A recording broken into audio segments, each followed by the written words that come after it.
Veneno en Roma. ¿Veneno? Venenos en Roma. Epa. Se refiere a los envenenamientos que fueron muy frecuentes en Roma en tiempos del Imperio. Algunos historiadores dicen incluso que eran mucho más frecuentes las muertes por envenenamiento que los asesinatos comunes. Por ejemplo, mandar un esbirro a que lo acuchillara a uno no era tan frecuente como el envenenamiento. En el año 328 a.C., es decir, también antes del Imperio, en la República, se dio un suceso conocido como la conspiración de las damas. En aquel año murieron en Roma unos 20 ciudadanos de entre los más ilustres y distinguidos. Cónsules, pretores, senadores y otros macanudos. Todos presentaban los mismos síntomas. Los médicos estaban desorientados, pero síntomas no, en realidad los muertos no presentan ningún síntoma, pero presentaban indicios de haber muerto en forma parecida. Los médicos estaban desorientados, pero nadie dudaba de que se trataba de una peste. Vino a suceder, sin embargo, que una esclava se presentó ante el jefe de la guardia, Fabio Máximo, y le ofreció revelar el secreto de la epidemia a cambio de protección. Si ustedes me protegen, yo les voy a decir cómo es el asunto aquí. Bueno, Fabio le dijo, sí, qué sé yo. Y la chica contó con detalle cómo las más distinguidas señoras romanas eliminaban a sus esposos por medio de venenos. Y efectivamente la guardia pudo sorprender a unas 10 mujeres que estaban cocinando con veneno. ¡Qué mala onda! Verdaderamente. Eso es lo que enseguida dijo Fabio Máximo. Y que tenían los tarros de veneno ocultos. Y sí. No es que tenían la cocina ahí que decía la calavera garbanzo, con los poroto, veneno. No, lo tenían bien encanutado abajo del mostra. Bien. Fueron conducidas al foro para tratar el asunto ante el pueblo. Muy bien. 2 de ellas, Cornelia y Sergia, sostuvieron en su defensa que los brebajes encontrados eran en verdad unas medicinas saludables. Entonces, para controlarlo, los magistrados les obligaron a tomárselo. Se lo bebieron y tanto Cornelia como Sergia murieron en el acto. Las otras mujeres enseguida denunciaron a quienes le habían enseñado a preparar los venenos. Finalmente fueron condenadas 170 mujeres. Nunca pudieron comprenderse bien las razones de esta confabulación. Algunos historiadores encontraron algo así como reivindicaciones femeninas inaugurales. Otros han dicho que fueron víctimas de vendedores de pimientos peligrosos, recomendados para asegurar el amor de sus esposos. Los historiadores antiguos han dicho que se trató de una maldición divina que cayó sobre aquellos patricios por la perfidia de sus prácticas.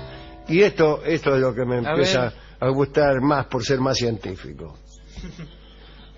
Los dioses se enojaron porque los patricios de aquel entonces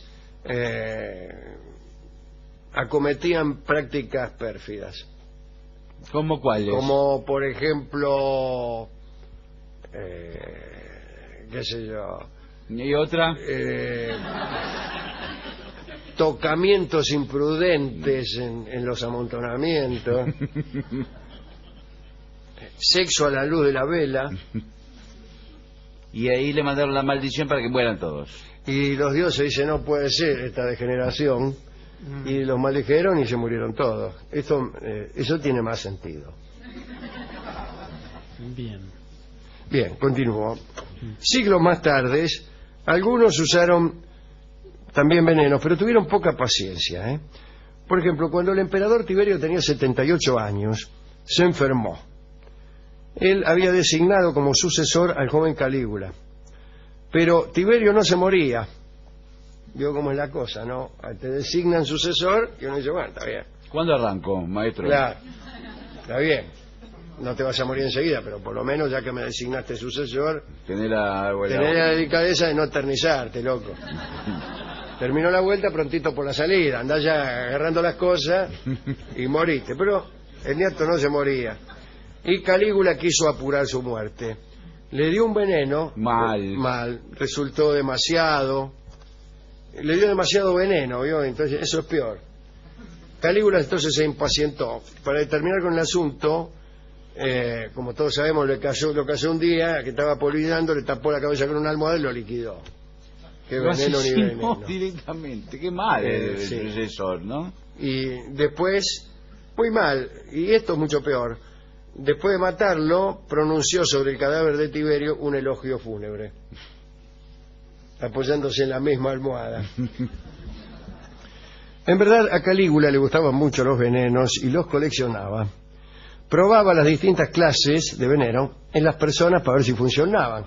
Y tener una colección de veneno para no usarlo nunca es un desperdicio. Es un desperdicio. En una oportunidad, un gladiador llamado Columbiano, ¿qué tal?, ganó un duelo, pero quedó con una herida abierta. Calígula se ofreció a curarlo y probó en la herida un veneno nuevo que le habían traído. El gladiador murió al instante. Uy, qué mal, ¿no lo curó? No, pero su nombre sobrevivió porque aquel veneno se usó por siglos y se llamó el veneno columbiano. Entonces, por lo menos no murió en vano. Una famosa envenenadora romana fue Locusta, que practicó o participó en el famoso envenenamiento del emperador Claudio, que fue el sucesor de Calígula, era el tío de Calígula y sin embargo lo sucedió. Claudio, después de la muerte de Mesalina, su mujer, su tercera esposa en verdad, se casó con Agripina. Agripina ya tenía un hijo, Domitius, que después usó el nombre de Nerón. Claudio se arrepintió de aquel casorio y también de haber adoptado al hijo de Agripina llamado Nerón, pero Agripina, dándose cuenta de que el tipo estaba arrepentido, le encargó a Locusta preparar un veneno para envenenarlo a Claudio. Y se lo pusieron en un plato de hongos, un plato de setas. Pero el tóxico no tuvo buen efecto. Y Claudio, después de un zamburrio de Padre y Señor mío, empezó a mejorar. Entonces Agripina le ordenó a su médico, Genofonte, que terminara con Claudio, que lo matara de una vez.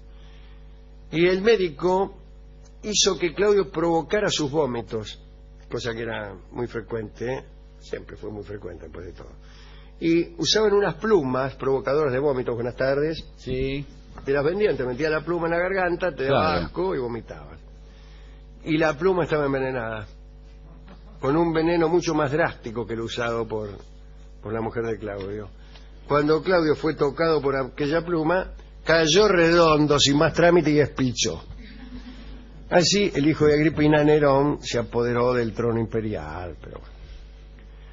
Más interesante aún es la participación de Locusta en la muerte de el hijo de Claudio, Británico. Británico era bueno y era una amenaza para el trono de Nerón, etcétera. Era más lindo, más noble, total como lo mataron, y cantaba mejor, parece. Locusta le proporcionó a Nerón un brebaje cuyo efecto defraudó, porque no produjo más que los resultados de un purgante. Uy, qué mal. Así que Nerón castigó a Locusta y la obligó a preparar en su presencia el veneno más activo que se pudiera conseguir. Ni siquiera un veneno que Locusta lo ensayó en un cabrito que sobrevivió al veneno unas 5 horas. Entonces hizo concentrar todavía más el veneno, se lo dio a un chancho y el chancho murió en el acto. Entonces Nerón, que sabía que la vianda de Británico era probada por un esclavo, vio como era antes, que todos teníamos un esclavo, dice, probame este turrón. Por seguridad, hizo traer a Británico la comida sin veneno, pero muy caliente. Entonces el probador la probó, se quemó, pero no murió, desde luego. Británico también se quemó y se enojó, echó a los esclavos y pidió que templaran su comida con agua fría. Y ahí le pusieron el veneno. Y Británico cayó muerto bajo la mesa. Mejor dicho, habrá caído, después se habrá arrastrado bajo la mesa, porque caer bajo la mesa, difícil. Dijeron que era víctima de un ataque de epilepsia, pero nadie lo creyó, porque todos dijeron, para mí que lo envenenaron. De todos modos, a mí que más me gusta, la historia que más me gusta no está aquí, que es la historia de Mitrídates, un rey a quien el oráculo le dijo que por ahí lo iban a envenenar, que tuviera cuidado con los venenos. Entonces desde chico se adiestró ir probando toda clase de venenos para acostumbrar su cuerpo a tales drogas y sobrevivía. Pero años estuvo, se hacía inmune a todos los venenos, a todos los conocidos, todo, nada, tipo, nada. Y lo agarraron un día, estaba en el baño y lo liquidaron. ¿De qué cosa? Un palo en la cabeza. Este veneno, para este no tiene remedio. A veces no, con un yogur por ahí se moría. Habrá pensado mientras sucumbía que la muerte no siempre llega por la misma puerta. Un pensamiento tardío, ¿no? Bien, hemos ido No hay disco a la discoteca, no hay disco. No hay disco de veneno. No hay nada porque todos disimulan cuando hay un envenenamiento. Sí. Sí. Yo he conocido en mi barrio mucha gente se moría, para mí envenenada, y todos decían, no, comieron, se intoxicaron, decían. Sí. Para mí la mujer los mataba. ¿Sí? ¿Cómo va a matar una mujer al marido que la tiene podrida? ¿De un hachazo? No, mucho escándalo. Echale, qué sé yo, DDT en la sopa y no joroba más, tipo. Se sintió mal, le cayó pesada. Después llama, no, se sintió mal, qué sé yo, le habrá caído mal la sopa. Se descompuso. Y la tipa le metió, andá a saber gamesana. O en el café, ¿no? No, en el café no. Y puede ser en el café también, pero me parece que mejor en la pizza. Porque en un tiempo la gente que comía pizza y tomaba helado se intoxicaba. Sí. Era muy frecuente porque estaban todas las cosas en mal estado. Era una época muy sucia, ¿no es cierto, Gillespie? Especialmente si uno vivía en el Gran Buenos Aires, sí, se caían las cosas al piso y la gente las juntaba y las comía. Entonces por ahí habían estado tirando veneno para la rata y te morías ahí mismo. No había heladera, No había nada, ¿qué otra cosa? O esos carritos que hay al costado de la ruta, por ahí el camino de cintura, donde ¿qué? venden choripán, donde venden ahí, salchicha. en eso sí, que se Y caían ahí... al piso también y lo agarraban del piso. A mí me contó un médico que cuando algo se cae al piso y lo agarras y te lo comes, te morís.